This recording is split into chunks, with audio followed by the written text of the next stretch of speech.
I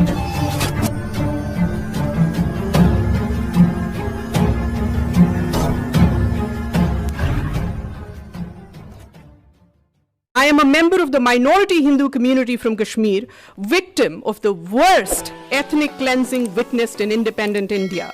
I speak here today because I am a survivor. My father is a Kashmiri Hindu, my mother is a Kashmiri Hindu, I am a Kashmiri Hindu, and our home and lives in Kashmir were destroyed by radical Islamic terrorism.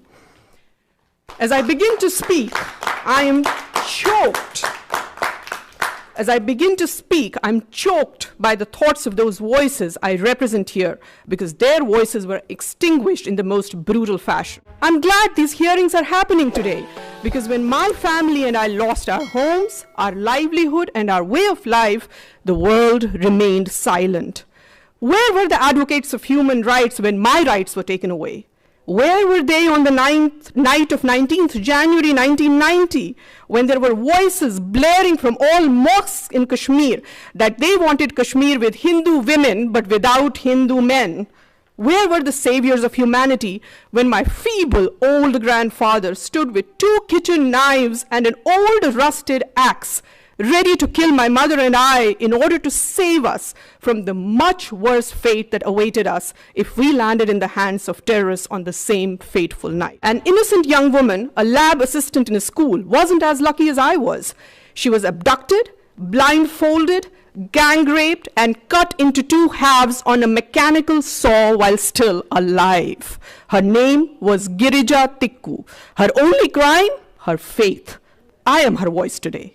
I am also the voice of young Kashmiri Hindu engineer who was hunted by terrorists, again for his faith.